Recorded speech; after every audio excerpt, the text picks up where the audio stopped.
आता भारतामध्ये पण आपण म्हणतो आम्ही पूजापाठ करतो, आम्ही ह्या देवाचं करतो, त्या देवाचं करतो. पण जोपर्यंत वासुदेव समजत नाही, तोपर्यंत ते ज्ञान अर्धच आहे. ते ज्ञान अर्धच आहे. मग त्याला महात्मा कसं म्हणता येईल भगवद्गीतेच्या तत्वज्ञानानुसार? त्याला महात्मा नाही म्हणता येणार. कारण जो वासुदेवाला शरण गेलेला आहे तो कधीच दुरात्मा बनू शकत नाही किंवा तो वाईट काम करत नाही. म्हणून पूर्ण रूपाने जो वासुदेवाला शरण गेलाय, पांडुरंगाला शरण गेलेला आहे, तो व्यक्ती महात्मा आहे. खऱ्या अर्थानं महान आत्मा आहे. का महान म्हटले? कारण अनेक अनेक योनीमधून फिरून त्या व्यक्तीला आता मनुष्य जन्म भेटला आणि या मनुष्य जन्मात सुद्धा त्याने वासुदेवाची शरण घेतली. अहो किती मोठं काम केलं. मी माटेवाच्या वेळेला सांगितलं, पंढरपुरामध्ये राहणाऱ्या व्यक्तीला सुद्धा असे काही व्यक्ती आहेत पंढरपुरामध्ये ज्यांनी पांडुरंगाचं दर्शन नाही घेतलं अजूनही दर्शन घेतलं नाही, यांचं आयुष्य गेलं. मग ह्याला महात्मा म्हणायचं की दुरात्मा म्हणायचं? दुरात्माचा आहे. म्हणून आपण किती सौभाग्यशाली आहे. खरे महात्मे तर तुम्हाला म्हणायला पाहिजे की तुम्ही भगवंताशी जोडले गेले. या श्रीकृष्णाशी आपण जोडलो गेलो. येन केन प्रकारेण आपल्याला या गोष्टी भेटल्या, त्यांचं नाव भेटलं, त्यांचा प्रसाद भेटला, त्यांचं धाम दर्शन भेटलं. अजून काय पाहिजे? म्हणजे महात्मा बहुनाम अनेक अनेक जन्मातनं भेटले. हे आपली ओळख वगैरे हे सगळं टेम्पररी आहे. एक मी अमक्याचा तमका, मी पुरुष, मी स्त्री. पण खरं तर आम्हाला भगवंताचं भक्ती भेटली आता या जन्मामध्ये. किती नशीबवान समजायला पाहिजे आम्ही. अनेक लोक अडकलेले आहेत वेगवेगळ्या ठिकाणी वेगवेगळ्या ठिकाणी. बऱ्याच लोकांना वाटतं देवदेव करावा, काहीतरी चांगलं करावं, पण त्यांना मार्ग सापडत नाही. पण आपल्याला तर पक्का मार्ग सापडला, पक्का गुरु सापडला, पक्की परंपरा सापडली. अजून काय पाहिजे? म्हणून स महात्मा सुदुर्लभ, हे या श्लोकाचा आशय होता. पण याच्या पुढे जाऊन लिंग कसा आहे बघा. वासुदेवाला शरण जातो तो महात्मा, बाकीच्या लोकांना देवतांना शरण जातो तो कोण? ते पुढच्या 20 ते 24 श्लोकामध्ये सांगितलेलं आहे. या 4 श्लोकामध्ये वर्णन केले देवी देवतांची. श्रीकृष्णाला सोडून बाकीच्या लोकांची भक्ती तर होऊ शकत नाही, पण उपासना होऊ शकते. पांडुरंगाच्या पूजेला काय म्हणायचं? काय म्हणायचं? भक्ती. काय म्हणायचं? आणि इतर देवतांच्या उपासनेला काय म्हणायचं? उपासना. जे काय करतो आपण ते उपासना झाली. मग त्यामध्ये मागणं आलं, बऱ्याच काही गोष्टी आल्या. भक्तीमध्ये असं काही नाही आहे. भक्ती ही प्रेमाने केली जाते. नीट लक्ष द्या, तत्व समजून घ्या की इथं पुढं म्हणलं की देवतांची भक्ती केल्यानंतर काय होतं, स्पष्टपणे श्रीकृष्णाने इथं ह्या 4 श्लोकामध्ये सांगितलेलं आहे. कुणाला जर डाऊट असेल तर थोडं सांगायला पाहिजे काय होते नेमकं. आणि म्हणून हा जो 20वा जो श्लोक आहे याच्यामध्ये भगवंत वर्णन करतायत की अन्य देवतांची उपासना केल्यानंतर काय होतंय. कामेस ततेर, कामना. काय कामना पूर्ती करण्यासाठी आपण देवतांकडे जातो, देवी देवतांची पूजा करतो. आमचं हे काम होऊ द्या, आमचं हे काम होऊ द्या. कामेस ततेर, त्यांचं ज्ञान हिरावून घेतलेलं आहे म्हणले. म्हणजे पूर्ण ज्ञान नाही आहे, अर्धवट ज्ञान आहे की देवतांकडे जाऊन काहीतरी मागायचं संसारासाठी. जो संसार कधी स्थिर नाहीच आहे, त्याच्यासाठी मागायचं. जो संसार अस्थिर आहे, तो कधीच स्थिर झाला नाही, कधी टिकला नाही संसार, त्या संसाराबद्दल मागायचं. म्हणजे हा वेडेपणा आहे, हे अर्धवट ज्ञान आहे. कामेस्ततेर ज्ञाना प्रपद्यन्ते अन्य देवता. तुम्ही पांडुरंगा वाचुनी अनेकांची स्तुती आम्हा ब्रह्महत्ये समान. बापरे,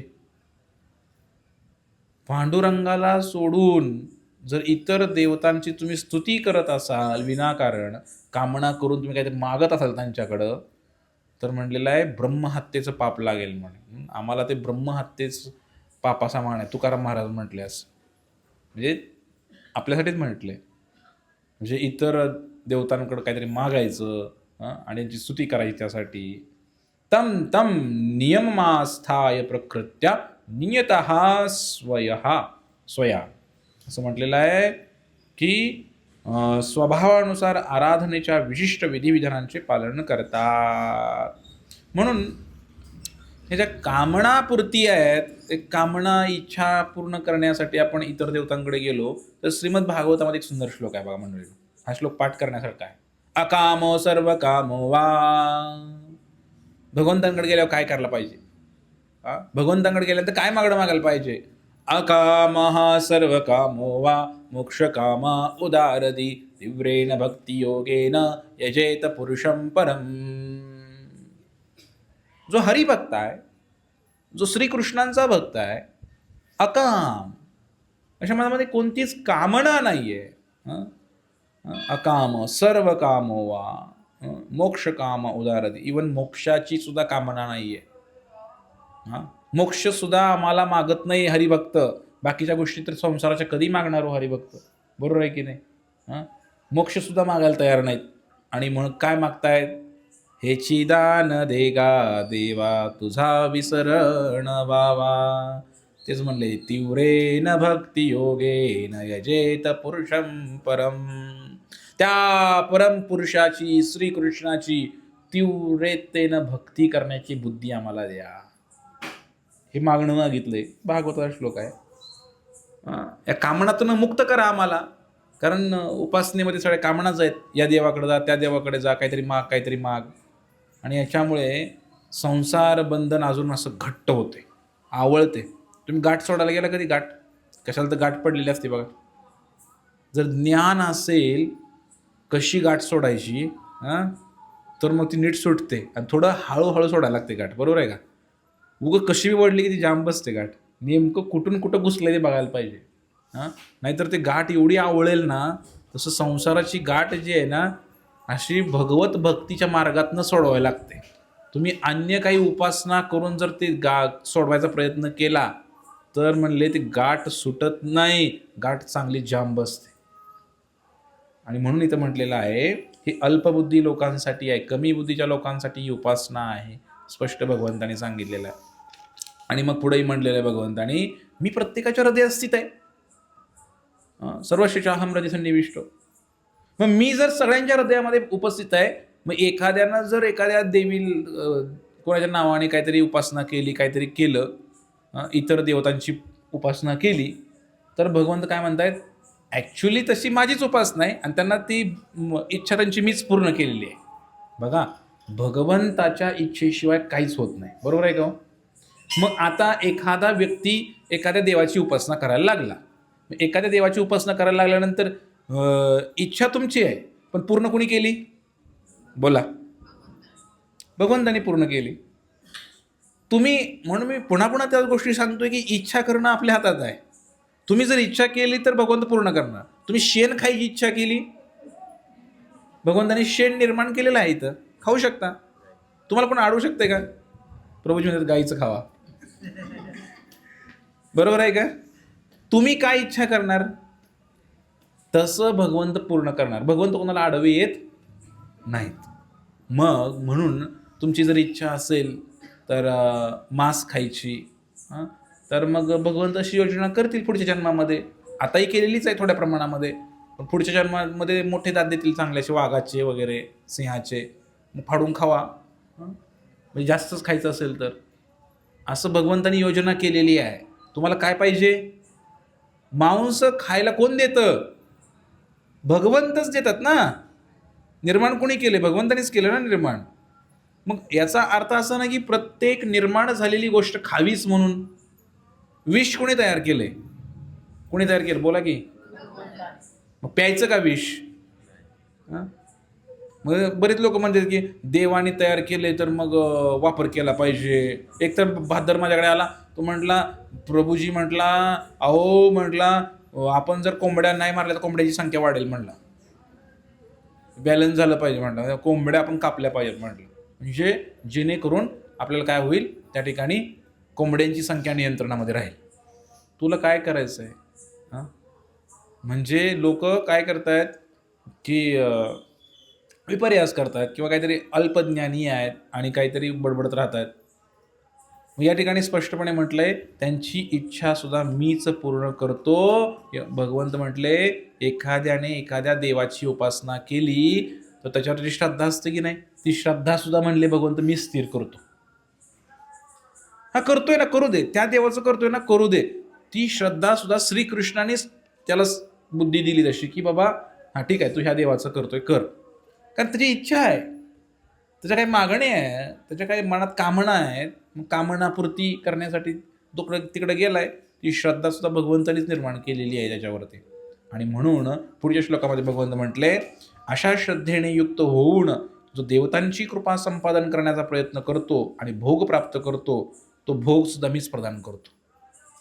आता इकडे लक्ष द्या, फार महत्त्वाचा मुद्दा आहे. तुम्ही एखाद्या देवतांची उपासना केली, समजा तुम्ही सरस्वतीची उपासना केली आणि म्हटलं की मला बुद्धी प्रदान करा. सरस्वतीने तुम्हाला बुद्धी प्रदान केली समजा, तर ती बुद्धी कोणी दिली? भगवंताने दिली. त्या सरस्वतीला पण बुद्धी भगवंतानेच दिलेली आहे. मग सरस्वती काय पदरची बुद्धी वाटणार आहे का? ते काय करते? भगवंताचीच कृपा आपल्याला प्रदान करत असते एका मार्गाने. जसं मी बऱ्याच वेळा उदाहरण दिलं गणेशजींचं. गणपती बाप्पा हे कोणाची पूजा करतात? नरसिंह भगवंताची, त्यांचे इष्ट आहेत. आणि नरसिंह भगवंतांची कृपा त्याने डोक्यावर धारण केलेली आहे गणपतीने. असं नरसिंह भगवंताचं नाव विघ्न विनाशक. आणि म्हणून गणपतीला सुद्धा विघ्नहर्ता म्हटलं जातं, कारण गणपती पदरचं काहीच देत नाही. पदरचं काहीच देत नाही गणपती. इलेक्शनच्या पिरियडमध्ये काय असतंय, इलेक्शन जेव्हा लागतं तर लोक गावाकडे पैसे वाटतात. म्हणजे तसं इकडं आपल्याकडं नाही बरं का, आपल्याकडं चांगलं आहे. पण बाहेरच्या गावात सांगतोय की रात्री जाऊन पैसे वाटले जातात. रात्री जाऊन पैसे वाटल्यानंतर काय, तो पदरचं वाटतो का? जो पदरचा वाटतो तो मूर्ख असतो. समजलं का? तो काय करणार, वरनं ज्या आमदारांनी दिलेले पैसे आहेत तो घेणार, त्यांनी 40 दिले तर त्यातले 30 वाटणार, 10 स्वतःकडे ठेवणार. हाला शहाणा म्हणायचं. समजलं का? तर ते जे पैसे आहेत तो पदरचं वाटतो का हो? जे वरनं आलं तेच वाटतो, त्याच्या पदरचं आहे काय? हां, तसं गणपतीचं पदरचं आहे काय? पदरचं काहीच नाहीये. तुम्ही ब्रह्मसंहिता वाचा, त्यामध्ये वर्णन आहे.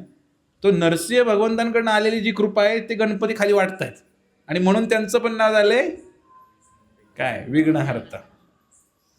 मग आता तुम्ही पैसे वाटायला गेलाय एखाद्या गरीबाच्या झोपडीमध्ये, लोक तुम्हाला तुमच्या पाया पडते, तुम्हाला हातात हात देते. आमदाराचा प्रतिनिधी म्हणून, बरोबर आहे का? तसंच आहे की गणपती जेव्हा कृपा प्रदान करतात ते भगवंताचीच कृपा प्रदान करतात. आणि मग आपण त्यांच्या पाया पडतो आणि त्यांना विघ्नहर्ता म्हणतो. अलग लक्षात तुमच्या?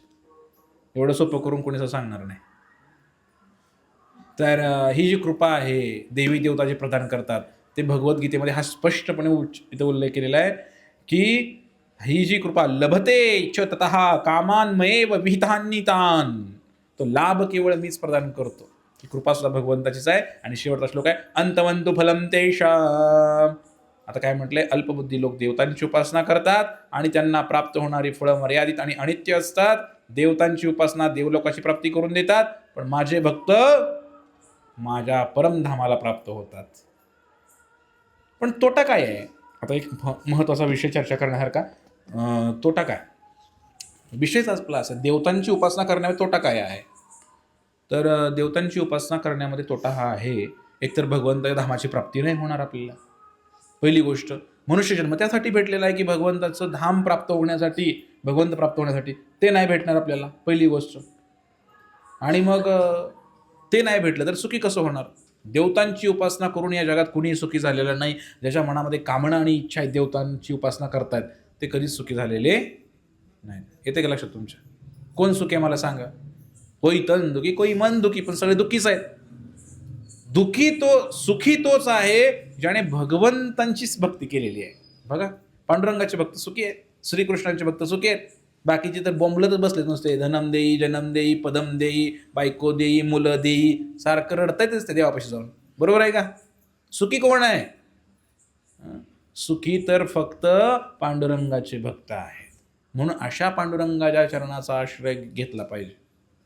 आणि मग देवी देवतांची उपासना करतायत, मागच्या वेळेस मी उदाहरण दिलं, वृंदावनामध्ये एक घटना घडली. काय घटना घडली वृंदावनामध्ये? मार्गशीर्ष महिना आला आणि गोपींनी उपासना केली. कोणाची उपासना केली गोपींनी? दुर्गादेवीची उपासना केली.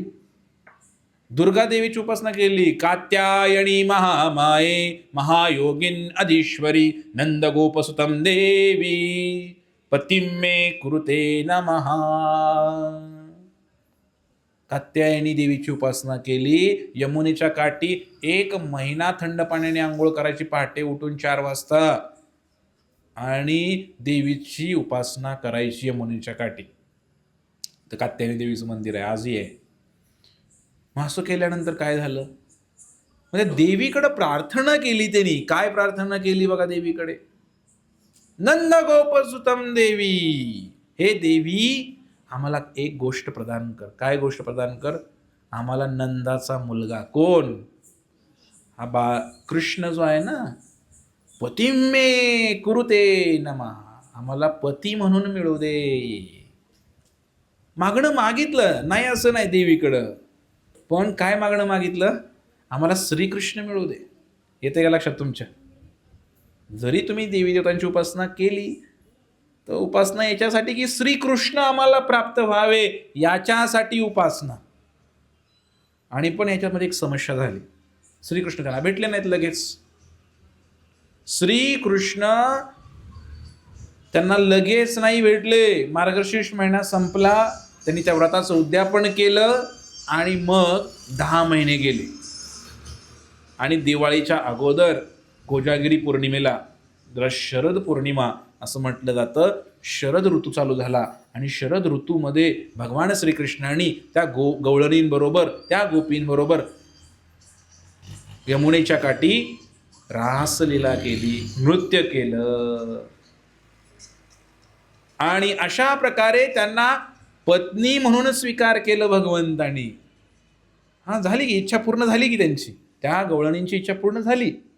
पण 10 महिन्याचा कालावधी गेला मंडळीनं. एकतर मागणं बरोबर होतं त्यांचं, पण तरी सुद्धा 10 महिने कसं काय गेले हो? 2 कारण. पहिलं कारण तर त्या गोपी परिपक्व नव्हत्या. 10 महिने भगवंतांनी त्यांना ट्रेनिंगसाठी सांगितलं, तुम्ही ट्रेनिंग घ्या चांगलं, माझ्याबरोबर रास नृत्य करणं म्हणजे सोपं नाही. तर 10 महिने त्यांना ते काय मास्टर प्रोबेशन पिरियड काय तर असतं ते. तर ते सुरुवातीला 10 महिने गोपींना परिपक्व व्हायची संधी दिली. आणि दुसरं कारण सांगितलं, ह्या ज्या गोपी आहेत यांना 10 महिने लागले, कारण त्यांनी देवीकडं गेल्या. तिकडून खाल्लं. सरळ खायचं ना, श्रीकृष्णाकडे जायचं ना डायरेक्ट. समजलं का तुम्हाला? श्रीकृष्णाकडे गेलं असं काय बिघडलं असतं का? श्रीकृष्णालाच म्हणले असते तुम्हीच आम्हाला प्राप्त व्हा, तुम्हीच आम्हाला प्राप्त व्हा म्हणून श्रीकृष्णाचीच उपासना केली असती, तर त्याच क्षणी महिना पूर्ण झाल्यानंतर, जसं ध्रुव बाळाला 6 महिने पूर्ण झाले की भगवंतांनी दर्शन दिलं, तसं त्या गोपींना सुद्धा भगवान श्रीकृष्णाने स्वीकारलं असतं. लगेच पौर्णिमा होती मार्गशीर्ष महिन्यातली, त्याच पौर्णिमेला रासनृत्य केलं असतं भगवंतानी. परंतु या ठिकाणी 10 महिन्याचा कालावधी गेला, कारण त्या गोपी ज्या गवळणी ज्या होत्या त्यांनी देवीची उपासना केली. येते का लक्षात? म्हणून असं नाही जायचं, सरळ आहे ना, सरळ पांडुरंगाचं भजन करायचं, श्रीकृष्णाचं भजन करायचं. हे एक कारण की गोपींचं. आणि म्हणून कबीरदास म्हणतायत, प्रेम गली अति साकरी तामे दोन समाही. प्रेम गली अति साखरी. इथे 2चं काम नाही, नीट लक्ष द्या, फार सिद्धांत महत्वाचा आहे. तामे दोन समाई. एखादं जर गल्ली असेल, एकदम बारकी बोळ असतं, बोळ, गल्ली बोळ, त्यामध्ये एवढं बारक आहे की याच्यामध्ये एकच माणूस जाऊ शकतोय. किती? एकच माणूस. साखरी, वृंदावनमध्ये एक ठिकाण आहे, काय नाव त्याचं? सांखरी खोर. कोण कोण गेले तिथं? सांखरी खोरमध्ये गेले की आपण सगळे. एकच माणूस जातो एका वेळेला बघा. असं सगळं डोंगरामध्ये आहे, त्यातून एकच माणूस जातोय. प्रेम गली अति सांखरी.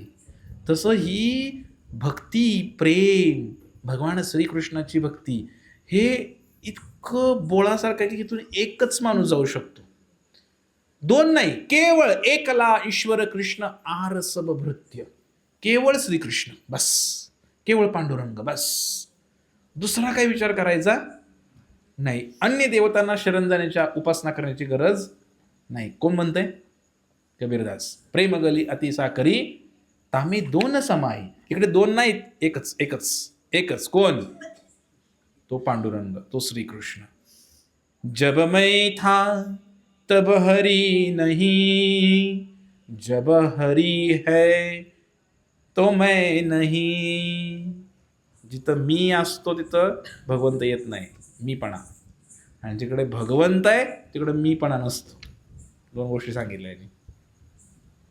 आणि म्हणून केवळ श्रीकृष्णाचं भजन, पांडुरंगाचं भजन हेच जीवाने करावं.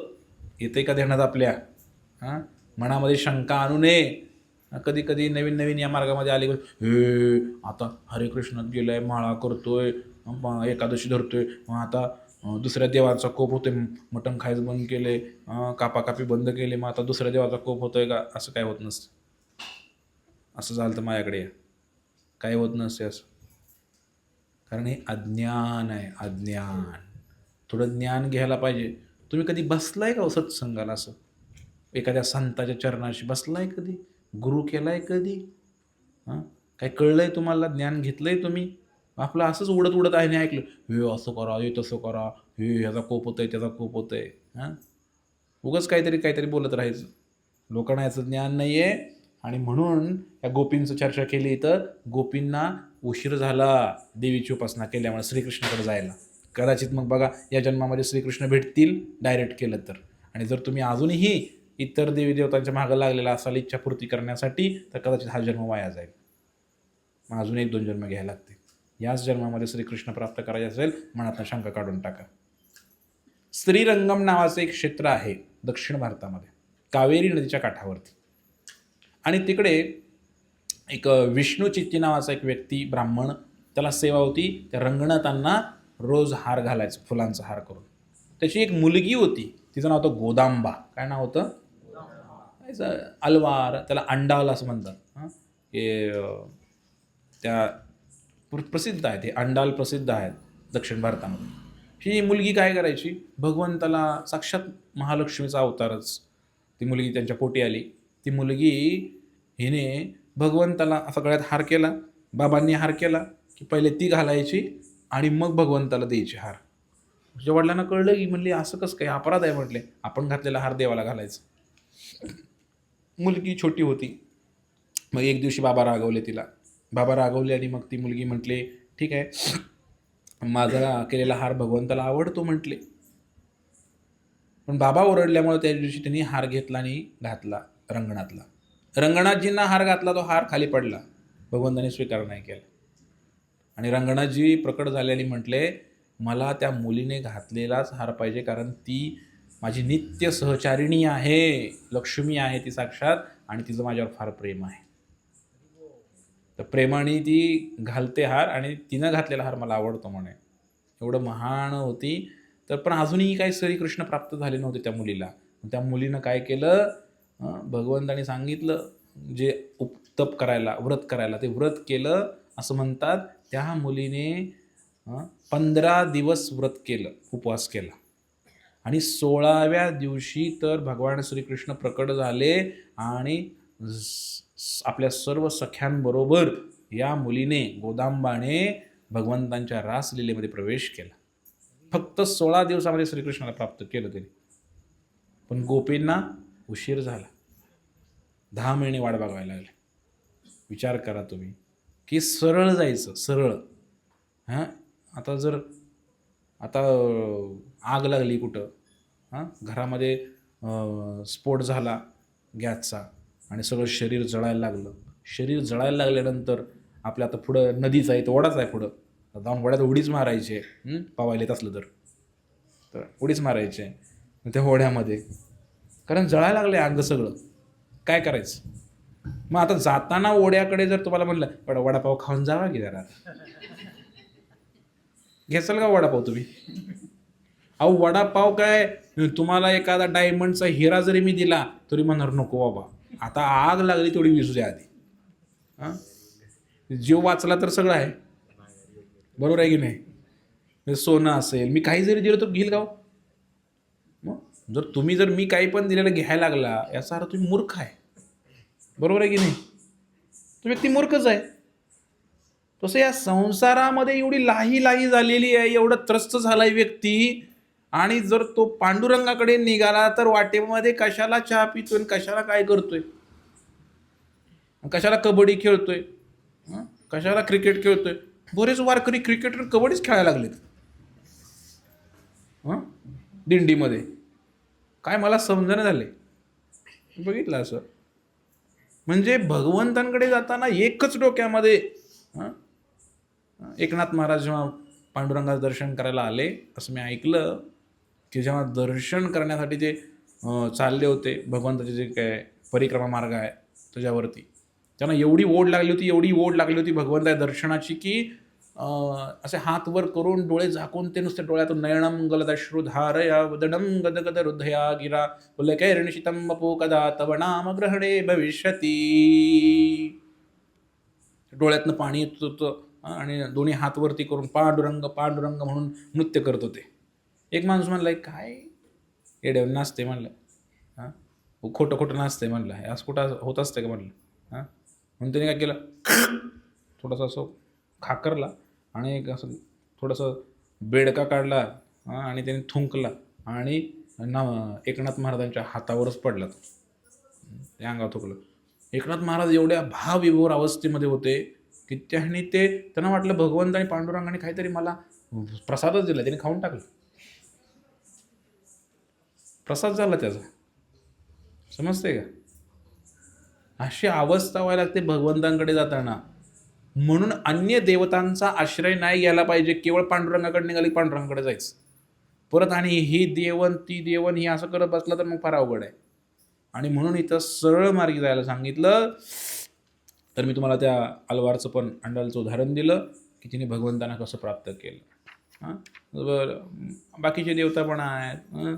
जय गणेश जय गणेश जय गणेश देवा, माता पार्वती पिता महादेवा. अंधन को आँख देत कोढीन को काया, बांझन को पुत्र देत निर्धन को माया. जय गणेश जय गणेश जय गणेश देवा, माता पार्वती पिता महादेवा. ठीक आहे, हे ठीक आहे, हे कामना झाले की.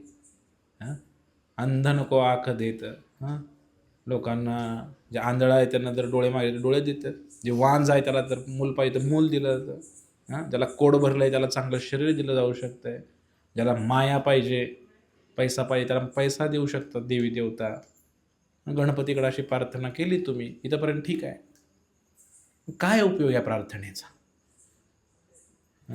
काय उपयोग या प्रार्थनेचा? तुलसीदास त्यांच्या एक विनयपत्रिकेमध्ये वर्णन करतात की गणपतीकडे काय मागितलं त्यांनी. बघूया आता गणपतीकडे काय मागणं केलं.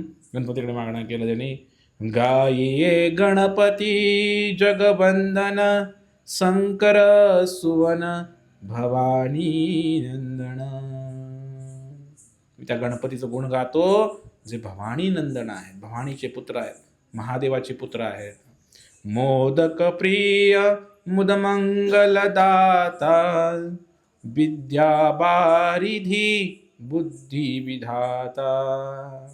ज्याला मोदक प्रिय आहे असा गणपती, मोदक प्रिय गणपती, विद्या प्रदान करणारा गणपती.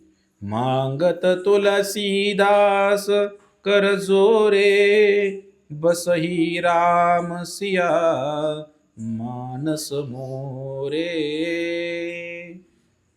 तुलसीदास त्या गणपतीकडे मागतो की या प्रभू रामचंद्रांच्या चरणाशी माझं मन लागो, देवा माझे मन लागो तुझ्या चरणी, अशी प्रार्थना तुलसीदासांनी केली त्या गणपतीकडे.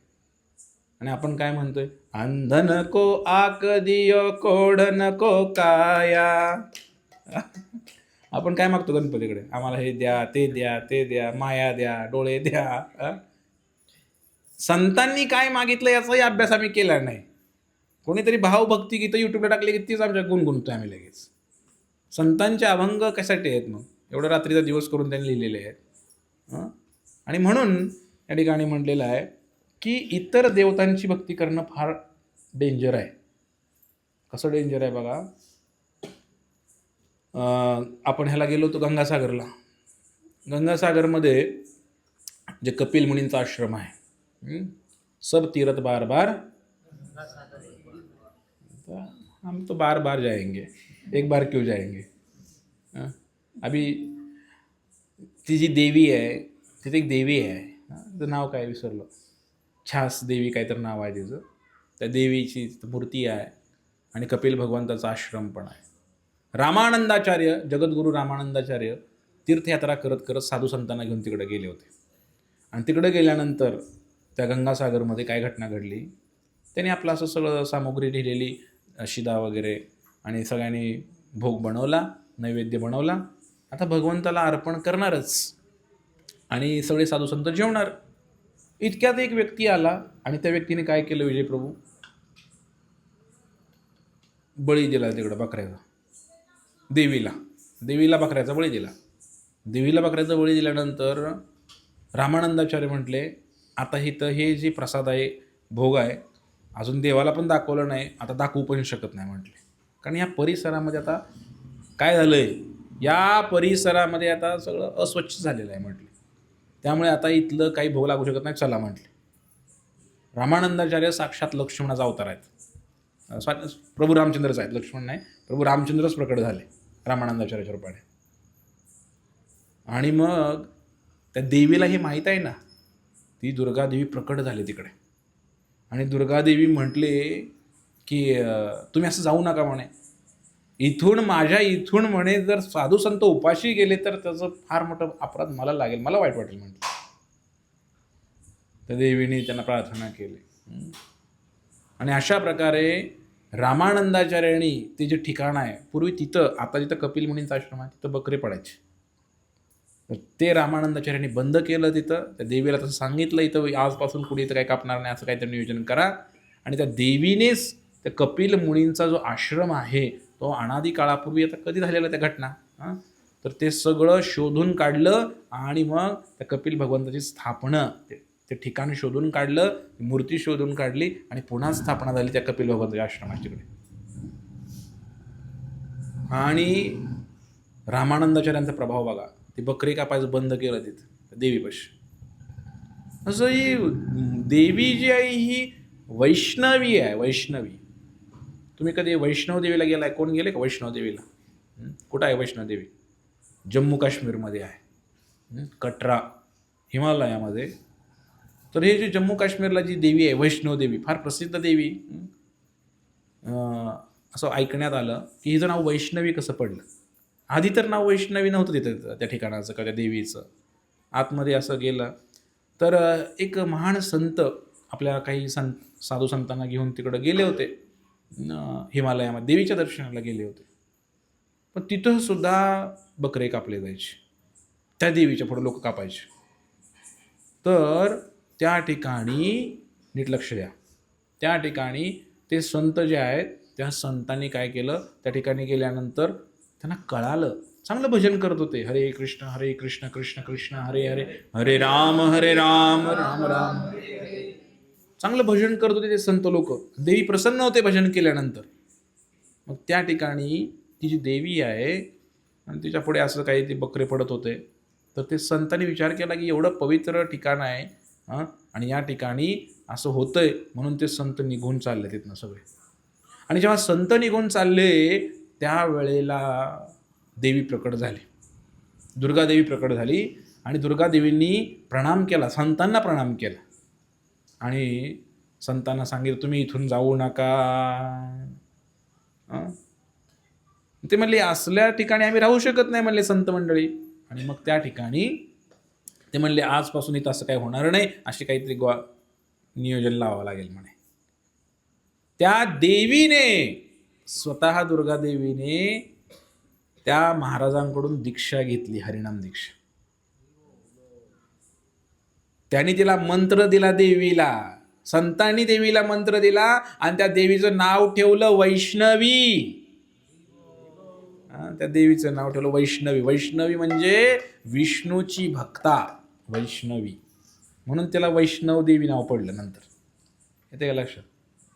म्हणजे देवीचं नाव वैष्णवी, विष्णूची भक्त. मग विष्णूचे भक्त काय बोकड कापतात का? मांस खातात का? नाही खात. मग बघा, ही देवी जी आहे ही वैष्णवी आहे. देवीला हे चालत नसते असलं काय. पण अज्ञान असल्यामुळं लोक मग देवी देवतांच्या उपासनेमध्ये गुंतलेले आहे. मग आमच्या तुळजापूरमध्ये सुद्धा सीमोल्लंघनाच्या दिवशी मोठ्या प्रमाणावरती हत्या केली जाते. एवढंच काय, एकदा मी गेलो होतो तर त्या ठिकाणी देवीच्या गर्भगृहामध्ये मांसाने भरलेलं ताट, माहिती आहे तुम्हाला घटना? आजही जाते. मग असं जर होत असेल तर देवी कशी प्रसन्न होणार हा पहिला प्रश्न आहे. देवी प्रसन्न तर होणार नाही, पण कोप मात्र देवीचा जरूर होईल. ते तुम्हाला सुखानं जगू देणार नाही कधीच. आणि किती जण सुखी झाले तेही सांगा मला. नवरात्रामध्ये 9 दिवस अनवाणी चपलीनं जातात, ज्योत घेऊन येतात. नवरात्र झालं की दुसऱ्या दिवशी 10व्या दिवशी दारू डोसायला लगेच धाब्यावर जातात. सगळे नाही, जे काही महात्मे आहेत. बरोबर आहे की नाही?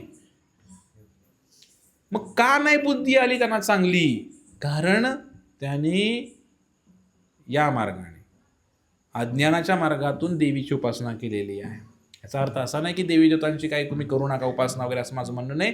परंतु आपण काय केलं पाहिजे, आपण समजून घेऊन उपासना कुणाची, भक्ती कुणाची, हे सगळं समजून घेतलं पाहिजे. आणि तर आपला तो देव एकची करूनही घ्यावा. पांडुरंगाला शरण गेलं की सगळेच प्रसन्न होतात. गणपती प्रसन्न, महादेव प्रसन्न, देवी प्रसन्न, सगळेच प्रसन्न होतात. आणि त्यामुळे आपण आपलं ते निवडलं पाहिजे, भगवंताची भक्ती केली पाहिजे. हे 4 श्लोकाचा अर्थ आहे. हे जे भगवद्गीतेचे, अन्य देवतांना शरण जाऊ नका, प्रपद्यन्ते अन्य देवता. भगवंतांनी स्पष्टपणे सांगितलं, तुम्हाला जर सुखी व्हायचं आहे, माझ्याकडे यायचं आहे या जन्मामध्येच, तुम्ही अन्य देवतांना कुठं जायची गरज नाही. तुम्ही केवळ कपाळाला गंध लावा, शिका धारण करा, गळामध्ये कंठीमाळ धारण करा आणि एकादशी व्रताचं पालन करा, हरीचे दास म्हणून घ्या स्वतःला, संपला विषय. आणि दररोज दरबोदवारी सत्संगला या, भगवद्गीता वाचा. अजून काय सांगायचं? साधं सोपं आहे की नाही? काय आवड आहे का याच्यामध्ये? एवढंच करायचं आहे आपल्याला. आणि म्हणून आपण अन्य देवतांची शरण नाही घ्यायला पाहिजे. हा या भगवद्गीतेमध्ये सांगितलेल्या श्लोकांचा अर्थ आहे. स्पष्टपणे त्याचं तात्पर्य पुन्हा तुम्ही डिटेलमध्ये वाचा, अजून तुमच्या लक्षात येईल. हरे कृष्ण कृष्ण कृष्ण हरे हरे, हरे राम राम राम हरे हरे. येते लक्षात आपल्या सर्वांच्या? ठीक आहे, थांबू आपण.